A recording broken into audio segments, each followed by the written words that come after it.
É que está a voz do locutor. Está ouvindo? Não está?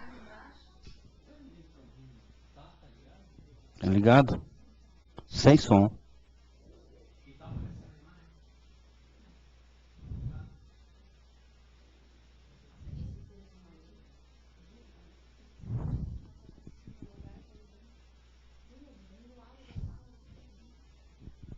É que a academia vai sair daqui. Ah, tá. Que eu tenho que disfarçar um pouco, né? Duas moças bonitas, com voz bonita, o cara vai. Ainda bem que é só a introdução, né?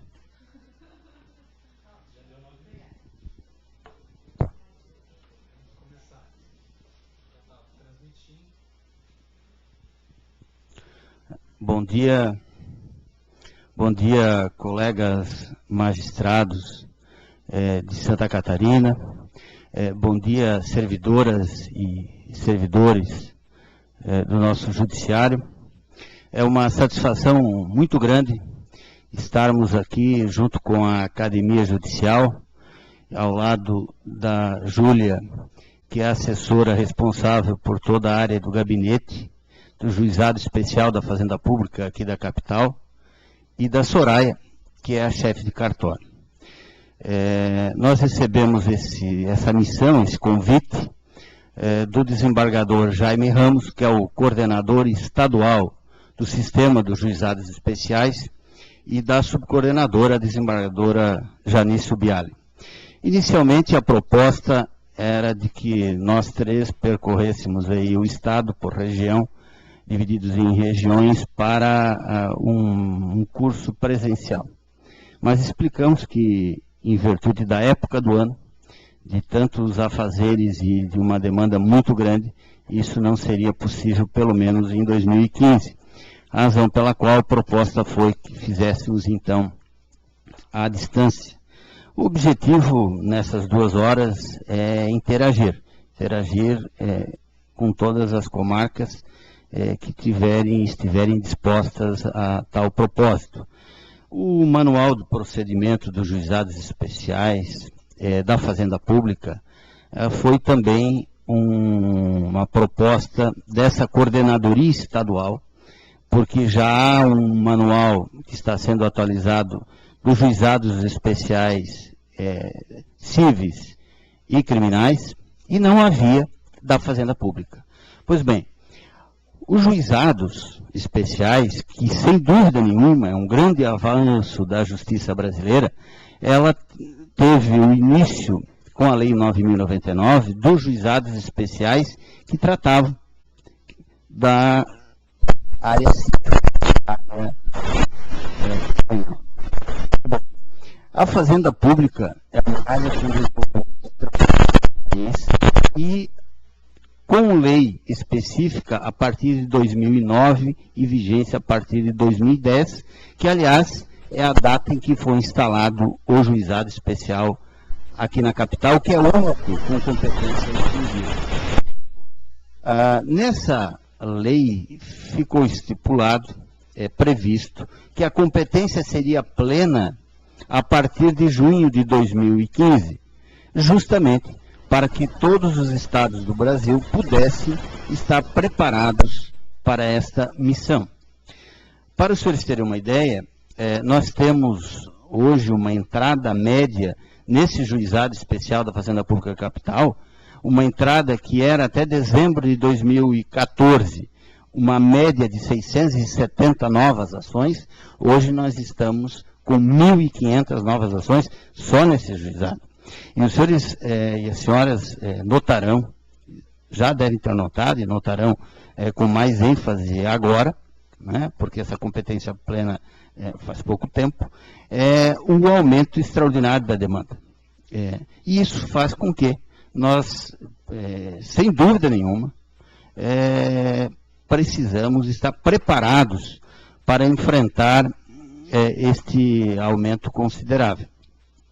Nós estamos no país todo, no judiciário não é diferente, nem o de Santa Catarina, numa época em que nós temos que cuidar muito da aplicação de recursos.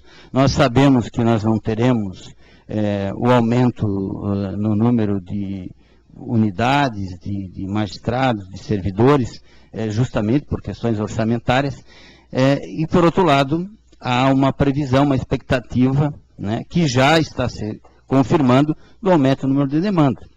Então, como todos nós, servidores, juízes, temos também outras missões, outros afazeres, e a vida pessoal, nós temos que tentar concentrar num período que seja possível, realizar as nossas atividades da melhor forma possível, para sentirmos também, nos sentirmos com aquela sensação do dever cumprido. Pois bem, o manual que nós vamos conversar hoje, com bastante interatividade, será explicado mais detalhadamente pela Júlia e pela Soraya, uma na parte mais de cartório, outra na parte mais de gabinete. Eu estaria acompanhando para intervir sempre que provocado ou que entender necessário, mas eu apenas ressalto que esse manual, ele não é vinculativo, né, é evidente, ele é uma proposta para facilitar os procedimentos, né, tanto é que ele já tem uma questão polêmica, né, ele já foi disponibilizado pela Academia Judicial, em formato de PDF, todos poderão acompanhar, né, para as páginas que forem citadas, além do que também a própria Academia já encaminhou a todos os inscritos, participantes, também por e-mail, para facilitar essa interação. Mas esse manual, ele procurou ser completo, ou seja, colocar todas as possibilidades possíveis. Nós apresentamos esse manual no FEGESC. Esse manual é oriundo de um trabalho de uma comissão. Essa comissão havia sido nomeada uma comissão há 2 anos atrás pelo tribunal. Ela acabou não conseguindo dar ênfase, concluir esse trabalho. Então, no início deste ano, a dizimadora Janice fez a proposta no Conselho Gestor para a nomeação de uma nova comissão. Essa comissão foi composta pelo Dr. Carlos Alberto, da comarca de Itajaí, pelo Dr. Edson Zimmer, da comarca de Rio do Sul, e por mim aqui da capital. Nos reunimos, sempre acompanhados das respectivas assessorias, né? A Júlia, de uma forma especial, acompanhou todas as reuniões. Houve um debate exaustivo, para chegar ao denominador comum. Depois foi levado ao FEGESC, que é um fórum estadual dos juizados especiais, onde foi debatido com os demais colegas do Estado, e finalmente foi levado ao FONAGE, o FONAGE que, para a satisfação de Santa Catarina, foi realizado em nosso Estado nesse ano. Agora o segundo está sendo realizado nesta data, nesse momento, lá em Belo Horizonte. E nesse de Santa Catarina nós tivemos a oportunidade de debater com todos os colegas do país que atuam na fazenda pública as questões que envolvem os procedimentos. E houve uma aprovação ao final por unanimidade. Então, depois de aperfeiçoado, ele foi aprovado por unanimidade. Mas, como eu disse, ele não é vinculativo, não é vinculante, cada magistrado vai aplicar na medida em que houver essa possibilidade. O que nós temos é que, com a competência plena agora dos juizados da Fazenda Pública, a partir do dia 26 de junho, se não me falha a memória, nós temos essa vigência ampla. Tanto isso é verdade, que o próprio Tribunal de Justiça, as câmaras de direito público, já estão encaminhando aqueles processos que são de competência dos juizados para as turmas recursais. Então, os processos que tramitaram, mesmo pelo rito ordinário, foram ao tribunal, o tribunal, a partir do dia 26 de junho, está encaminhando para as turmas recursais. Nós temos 8 turmas recursais no estado de Santa Catarina, sendo que 7 com competência mista. Apenas na capital existem 2, a primeira e a 8ª, a primeira com a competência mista, assim como todas as demais do estado, exceto a Fazenda Pública, e a 8ª, que é específica para a Fazenda Pública. E as outras 6 do Estado, então, são mistas, ou seja, a área civil de uma forma geral e também a Fazenda Pública, que receberão esses processos agora, que julgarão em grau de recurso esses processos. Portanto, reforça a importância de nós aplicarmos o rito, o procedimento dos juizados, mesmo nas comarcas, que são todas com exceção da capital, que não há ainda um juizado especial da Fazenda Pública. A Fazenda Pública é uma matéria que precisa, sem dúvida nenhuma, procurar mais uniformização.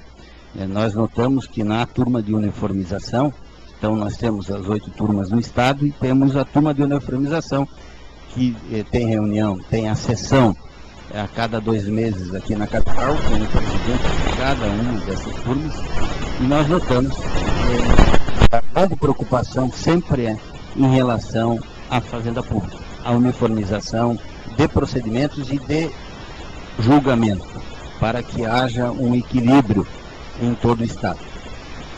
Então, tenho a honra, inclusive, como presidente da primeira turma de recursos da capital, de participar dessa turma de uniformização. Então, como já estou desde 2012,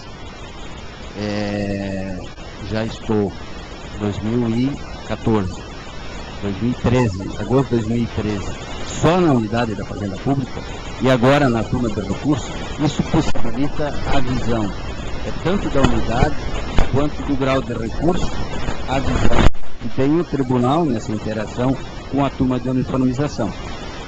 E sem dúvida nenhuma, a questão da Fazenda Pública é algo que merece toda a nossa atenção. Pois bem, dizia, já para o encerramento dessa introdução, o manual comportou muitas discussões e algumas polêmicas, evidentemente. Uma delas, que provavelmente será enfrentada hoje, é em relação à audiência de conciliação. Nós estamos num sistema de juizado especial em que há uma valorização, há um reconhecimento da importância extraordinária da audiência de conciliação. Entretanto, no manual nós temos a possibilidade, a recomendação, o procedimento quando designada a audiência de conciliação, mas temos também a possibilidade e o procedimento estampado quando não há audiência de conciliação e há então a citação com o prazo de 30 dias para apresentação da defesa. Por que isso? Isso foi muito discutido, tanto na comissão criada para o manual, tanto no Fórum Estadual quanto no Fórum Nacional. E é algo que nos deparamos em discussões todos os dias. Mas se nós estamos sempre valorizando no Juizado Especial a conciliação, como é que nós estamos também colocando aqui a possibilidade de uma citação sem a conciliação? Notadamente quando, a partir de março do próximo ano, nós teremos em vigência o novo Código do Processo Civil, onde prevê a audiência de conciliação. Aliás, muito do novo Código do Processo Civil está amparado, tem o seu alicerce no próprio juizado especial, porque é um juizado exitoso. Se nós formos olhar a imagem que tem o judiciário no Brasil hoje, o percentual é sempre mais alto quando nós falamos de juizado especial. Agora, também é um dos princípios do juizado a celeridade. Então, é evidente que como nós estamos numa matéria, numa área nova que é a Fazenda Pública, nós temos muitos municípios, nós temos alguns procuradores do Estado que ainda não estão preparados, autorizados, até de forma legislativa, né, para a conciliação. E aí nós poderíamos marcar uma audiência que, de antemão, com antecedência, nós já percebemos, detectamos que a possibilidade de êxito é remota. Além disso, a nossa própria unidade, nós recebemos processos de todas as comarcas. Um policial militar, por exemplo, que está lotado em Joinville, em Criciúma, em Chapecó, ele tem a possibilidade de ingressar aí na origem, como tem a possibilidade de ingressar na capital. Por quê? Porque a sede do governo do Estado, com isso nós temos muitas demandas em que os autores não são daqui. Além disso, como eu disse, nós temos todo um trabalho gradativo de conscientização da conciliação também na área da fazenda pública. Tanto isso é verdade, que naquele fórum, no Fórum Nacional dos Juizados Especiais, realizado aqui em Santa Catarina, nós apresentamos também, a pedido da coordenação dos juizados, um projeto de lei de um programa de redução de litigiosidade. Esse procedimento, esse projeto de lei, foi acampado pela FECAM, pela Federação Catarinense dos Municípios, que então levou a proposta a todos os municípios, além de inúmeros prefeitos que estavam, e assessores jurídicos, que estavam presentes no encontro. A partir do momento em que houver a previsão legal para a conciliação, o procurador do município, o procurador-geral, ele pode delegar a competência para outorgar essa competência para todos os procuradores em audiências conciliar, o que também, em determinados casos, ocorre no estado de Santa Catarina com os procuradores. Além disso, então, nós estamos marcando audiência naqueles processos que vislumbramos alguma possibilidade de conciliação, isso nesse primeiro momento. A própria questão da aplicação do Código de Processo Civil nos juizados especiais é algo altamente discutível. Nós temos já vários doutrinadores defendendo teses opostas, mas é fundamental que seja preservado na essência essa celeridade que faz parte dos juizados especiais.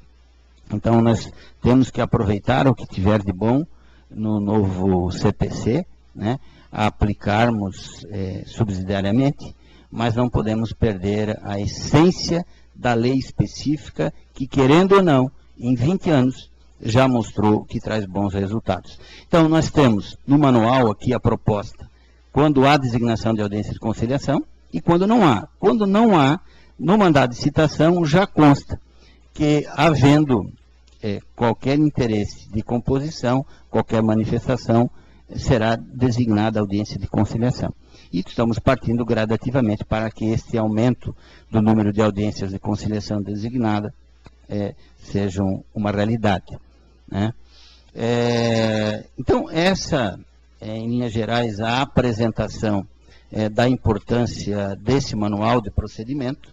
Esse manual de procedimento, ele já nasce comprovado, porque primeiro nós aplicamos desde agosto de 2013 no Juizado Especial da Fazenda Pública, aqui da capital.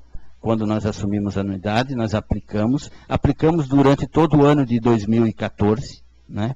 Nós encerramos o ano, apesar de termos em tramitação mais de 20 mil processos na época, nós encerramos dezembro de 2014, no último dia antes do recesso, zerados em termos de processos conclusos para sentenças, despachos e interlocutórios. É evidente que neste ano isso não será possível, porque o aumento foi muito considerável, não há o aumento do número de servidores, pelo contrário, alguns lograram êxito em outros concursos e deixaram a nossa equipe, né? Então, apesar de termos uma equipe com um número ainda razoável, extremamente comprometida, mas é claro que com o aumento do número de demandas médio mensal de 670 para 1.500, é claro que nós encerraremos esse ano com uma demanda reprimida razoável, né? Apesar dos esforços e da dedicação de todos e da equipe. Aliás, o trabalho em equipe é fundamental, né? Em todas as áreas, em especial nos juizados especiais e, notadamente, também no da Fazenda Pública. Então, com essa introdução, eu vou ficar à disposição para os debates, né? E passo a palavra, então, inicialmente, para a Júlia, responsável por toda a área de gabinete. Bom dia a todos os participantes. A nossa missão hoje é aqui apresentar para vocês o Manual de Procedimentos do Juizado Especial da Fazenda Pública. Ele, na verdade, é uma síntese de vários debates que já foram travados, inclusive pela comissão citada pelo Dr. Davison. Então, eu pediria que todos vocês tivessem em mãos o manual aberto, porque nós seguiremos o manual para poder explicar para vocês. Então, inicialmente, o primeiro tema são os princípios, que são de extrema importância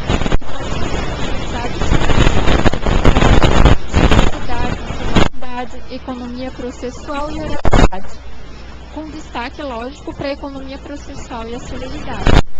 Inclusive, a Lei 12.153 de 2009 foi criada com o escopo de dar efetividade e celeridade processual às demandas aforadas em face dos entes públicos, estaduais, municipais, Distrito Federal, territórios, cujo valor da causa não exceda 60 salários mínimos. Um tema bastante polêmico, tratado no item 3 da página 7 do manual, é a questão da competência. O artigo 2º da Lei 12.153 afirma que é de competência dos juizados especiais da Fazenda Pública processar, julgar as causas cíveis de interesse dos Estados, Distrito Federal, territórios e municípios, até o valor de 60 salários mínimos.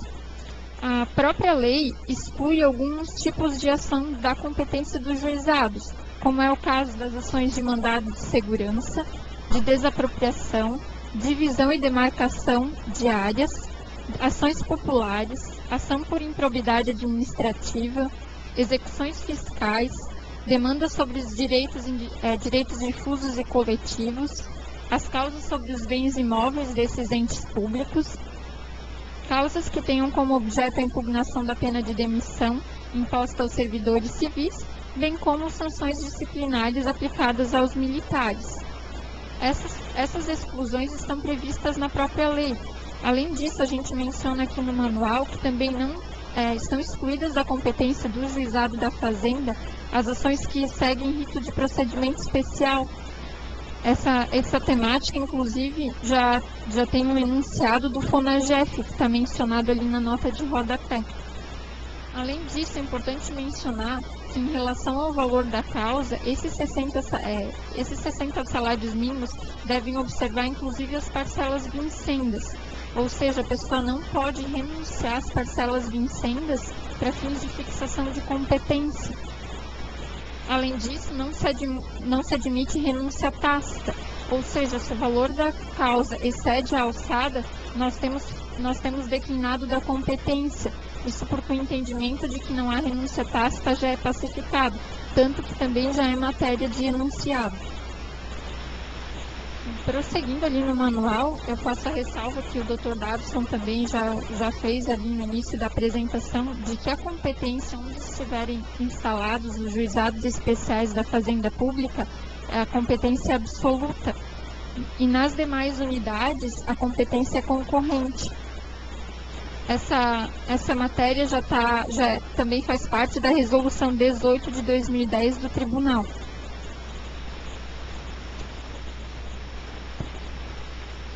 As ações propostas em face de municípios pertencentes a outras comarcas ou outros estados, temos entendido que também não são de competência do juizado aqui da capital. E como vocês irão tratar também, com certeza enfrentarão em algum momento essa matéria. Então, seriam de competência das comarcas para a qual o município pertença, a competência para julgar as ações em face de municípios, e dos estados também seguindo a mesma linha de raciocínio. A exceção reside nos casos em que ocorre litisconsórcio necessário. Outro ponto que a gente traz aqui que é bastante importante são as ações de pedido meramente declaratório e constitutivo. Nesses casos, o Tribunal de Justiça de Santa Catarina já vem se posicionando que a competência não é dos juizados especiais. Isso porque o critério objetivo em razão do valor da causa não é observado, até porque, na verdade, quando a pessoa pleiteia algo calculado com base em mera estimativa, se houver a possibilidade dela propor ação nos juizados especiais, vai abrir uma brecha para a pessoa poder optar, na verdade, em qual juiz. Esse tema já foi objeto de conflito de competência que está mencionado aqui no manual. Seguindo essa linha de raciocínio, também já se decidiu em conflito de competência que as matérias correlatas a concurso público não são de competência dos juizados especiais da Fazenda Pública. Além disso, é importante mencionar que as questões que não há limitação da competência em relação às causas de menor complexidade, de modo que uma eventual designação de perícia não exclui a competência dos juizados especiais da Fazenda Pública. Inclusive, ao final, eu irei tratar também das primeiras conclusões sobre os juizados especiais da Fazenda Pública, e essa é uma das conclusões apontadas pelo Grupo de Câmaras de Direito Público. Bom, seguindo o manual, então, nós trouxemos aqui quem pode ser parte nos juizados, né? E como autores podem ser parte as pessoas físicas, microempresas e empresas de pequeno porte, e como réus os estados, Distrito Federal, territórios, municípios, as autarquias, fundações e empresas públicas a eles vinculadas. É importante ressaltar que nenhum ente federal pode fazer parte nem do polo passivo e nem do ativo dos juizados especiais da Fazenda Pública. Além disso, tem uma ressalva ali tratando do enunciado número 21 do FONAGEF, em que fala que são admitidos figurar no polo passivo das ações do juizado pessoas físicas e jurídicas privadas em casos de litisconsórcio necessário. Esse enunciado já foi chancelado esse entendimento trazido no enunciado 21 já foi chancelado pelo Tribunal de Justiça de Santa Catarina em conflito de competência. Aqui a gente fez um breve apontamento sobre a participação do Ministério Público, né? Na verdade, nós temos uma participação, por enquanto, pequena, porque eles estão atuando principalmente, na verdade, nas ações de medicamento. Sobre as ações de medicamento, a quantidade de demandas vem crescendo dia a dia, até por isso nós trouxemos aqui também, nós vamos fazer ao final uma menção especial às ações de medicamento, e são nesses processos, basicamente, que tem atuado o Ministério Público.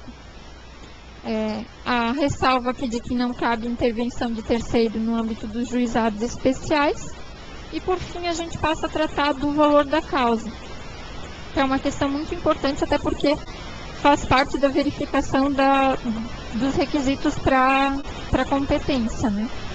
Então, como já mencionado diversas vezes, o valor da causa é limitado a 60 salários mínimos, não se admitindo em nenhuma hipótese o desdobramento das ações para pleitear vencidas e vincendas. Isso porque, caso haja um desdobramento de ação pleiteando vencidas em uma ação e vincendas em outra, pode haver burla ao precatório e ao RTV. A aferição do valor da causa ela é feita com base no salário mínimo da data da propositura da ação. Além disso, quando houver litisconsórcio ativo facultativo, esse valor da causa ele é individualizado. Essa matéria no início foi bastante polêmica, mas agora já está bastante pacificada e também mencionada nas primeiras interpretações conclusivas. Então, eu vou passar agora a palavra para a Soraya, que é a nossa chefe de cartório. Ela vai passar a tratar do item 4 da nossa apostila, que é o pedido inicial. Bom dia. Bom, do Juizado da Fazenda Pública. O item de petição inicial a Lei 12.000 não trouxe nenhuma novidade prioridade para a questão da fazenda pública. Então, a petição inicial, assim como em todo juizado, ela pode ser apresentada pela própria parte, por escrito ou oral. Se oral, vai ser reduzida a termo no cartório. E se é a própria parte, né, sem um advogado, o limite do valor da causa é de 20 salários mínimos. Ou então, por advogado, e o nosso juizado aqui da capital da Fazenda Pública é totalmente eletrônico já. Bom, de regra, os pedidos devem ser certos e determinados, o valor da causa deve constar na inicial, não pode ultrapassar o teto de 60 salários mínimos, e a questão das obrigações vincendas, como a Júlia já explicou, deve ser somadas 12 parcelas vincendas, mais as eventuais parcelas vencidas, e sem ultrapassar o teto dos 60 salários mínimos. Bom, a qualificação da parte, em questão de juizado especial, ela tem que ser bem rigorosa, porque as partes que entram sem advogado são intimadas por ofício, então o endereço tem que estar sempre atualizado. É interessante que a parte traga na documentação um comprovante de endereço, para que não haja erros. E um telefone também, sempre que possível, eu peço o telefone das partes, e-mail, para poder entrar em contato. Os fatos, fundamentos e o pedido em si, na mesma ordem dos juizados, a lei não trouxe nenhuma novidade. E a teoria dinâmica do ônus da prova, ela só se aplica em caso de impossibilidade da produção da prova pelo demandante. Então, em regra, o demandante tem que trazer toda a documentação que prove, né, o fato constitutivo do seu direito. A questão de tutela de urgência. A Lei 12.153 também não traz grandes inovações. É possível, no curso do processo, né, ou de ofício ou a requerimento das partes, providências cautelares e antecipatórias. Isso para evitar danos de difícil ou incerta reparação. Não se admite cautelar autônoma. E a questão de citação e intimação é onde a Lei 12.153 traz aí alguma diferenciação dos demais juizados. Bom, o órgão público, que vai ser o réu no juizado da Fazenda Pública, ele tem a prerrogativa, já prevista no Código de Processo Civil, de ser citado por oficial de justiça. Então, o juizado especial da Fazenda Pública assim deve proceder. Então, as citações são por mandado. A gente coloca no mandado o prazo de 30 dias para contestar. Isso porque a lei em si não traz um prazo específico, pelo contrário, ela diz que não há diferenciação de prazo para a Fazenda Pública. Mas, na questão da contestação, existe o artigo 7º da Lei 12.153, que tem adotado um interstício de 30 dias no mínimo para uma eventual audiência de conciliação. Então, por isso, no mandado de citação, a gente já destaca esses 30 dias para o ente público contestar. As intimações, elas são por diário de justiça eletrônico, normalmente. É claro que se a parte não tem advogado, vai ser as intimações por ofício, com aviso de recebimento. E, em especial, a Defensoria Pública, ela tem um portal próprio. Então, as intimações, quando a parte está assessorada pela Defensoria Pública, elas são feitas pelo portal próprio. E vou passar a palavra novamente à Júlia. Antes, só nessa interatividade, até porque o assunto é um assunto que será tratado realmente pela Júlia em seguida, nós temos dois questionamentos. O primeiro é da colega Lilian, a colega Lilian, que é uma entusiasta do sistema e sempre tem uma participação efetiva nos debates, nas reuniões aqui no tribunal. Ela coloca a questão do dano moral. Como nós temos uma objetividade.